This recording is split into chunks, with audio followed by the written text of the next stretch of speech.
नेपाल में लगी आग अभी पूरी तरीके से शांत भी नहीं हुई थी कि एक बार फिर से सियासी हवा ने इस चिंगारी को सुलगा दिया है।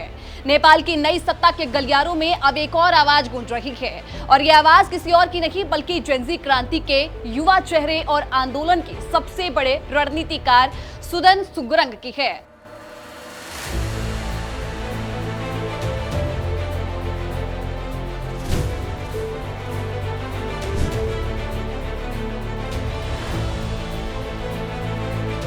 दरअसल सुदन गुरंग ने प्रधानमंत्री सुशीला कार्की को, जिन्हें सत्ता में आए हुए अभी एक हफ्ते भी पूरे नहीं हुए हैं, उन्हें खुली चेतावनी दे डाली है और सीधा सीधा ये कह दिया है कि जिसे मैंने सिंहासन तक पहुंचाया उसे हटाने में भी वक्त नहीं लगाऊंगा। और इसी के बाद से काठमांडू की सर्द हवाओं में अब सियासत का तापमान अचानक तेज हो गया है और अंदरूनी टकराव खुलकर सामने आ रहे हैं। गुरंग की इस नाराजगी को हल्के में लेना बिल्कुल भी ठीक नहीं होगा, क्योंकि ये वही युवा क्रांति के नेता है जिनकी हामी नेपाल संस्था ने पिछले सरकार को खिला के रख दिया था और इसके साथ ही केपी ओली को प्रधानमंत्री के पद को छोड़ने पर मजबूर कर दिया था। लेकिन अब वो खुद इसी सत्ता के खिलाफ नजर आ रहे हैं। वहीं बलूबटार में मृतक के परिजनों हंगामा करते हुए नजर आए तो कुछ जेनजी समूहों ने तो सुशीला कार्की के इस्तीफे तक की मांग कर दी है।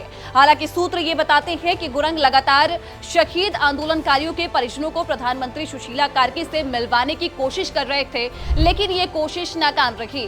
2 बार प्रयास के बाद भी मुलाकात नहीं हो पाई। इतना ही नहीं, सरकार में शामिल किए जाने वाले मंत्रियों की चयन की प्रक्रिया से भी वो नाराज है, क्योंकि वो नजर आ रहा है उन्हें कि उनको दरकिनार किया जा रहा है। इसी को लेकर उनकी नाराजगी साफ तौर पे उनके चेहरे पे नजर आ रही है। उनका आरोप है कि अहम फैसलों में उन्हें दरकिनार किया जा रहा है। और अब इसी बीच प्रधानमंत्री सुशीला कार्की अपने मंत्रिमंडल का पहला विस्तार भी कर रही है। शीतल निवास से मिली जानकारी के मुताबिक फिलहाल 3 नामों के ऊपर मुहर लगी है, जिनमें उन्होंने बता दें कि ओम प्रकाश अरियाल और रामेश्वर खनाल और कुलमान घिसिंग शामिल है। लेकिन इन नियुक्तियों पर अभी सवाल उठ रहे हैं। पीएम सुशीला कार्की के आवास के बाहर प्रदर्शन किया जा रहा है। लोगों का आरोप है कि जिस ओम प्रकाश अरियाल को गृह मंत्री बनाया जा रहा है, उन्हें तो उन लोगों ने वार्ता करने के लिए भेजा था और अब वे खुद ही मंत्री का पद ले बैठे हैं। वहीं जब सुदन गुरंग वहां पहुंचे तो भीड़ ने उन्हें रोकने की कोशिश की। इसी दौरान उनका गुस्सा और भी ज्यादा फूट गया। उन्होंने 2 टूक कह डाला, जिसमें उन्होंने ये कहा कि जिसे मैंने प्रधानमंत्री की कुर्सी तक पहुंचाया है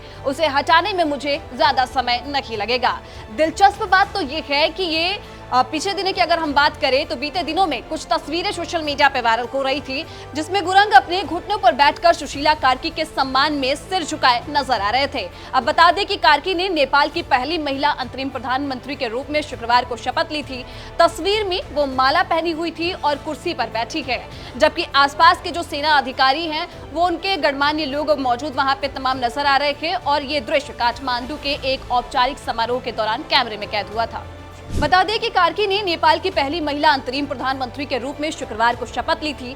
तस्वीर में वो माला पहने हुए एक कुर्सी पर बैठी हैं, जबकि आसपास के सेना के जो अधिकारी हैं और दूसरे गणमान्य लोग हैं वहां पे मौजूद नजर आ रहे हैं। ये दृश्य काठमांडू के एक औपचारिक समारोह के दौरान कैमरे में कैद हुआ, जहां पे गुरंग ने कार्की को उनके नए पद पर बधाई दी और उनके प्रति सम्मान जताया था।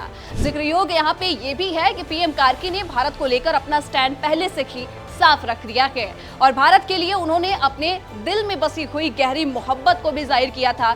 और इस दौरान उन्होंने पीएम नरेंद्र मोदी को लेकर भी कहा। उन्होंने मोदी की तारीफ करते हुए कहा था कि उनके दिल में प्रधानमंत्री नरेंद्र मोदी के लिए बहुत ही इज्जत है।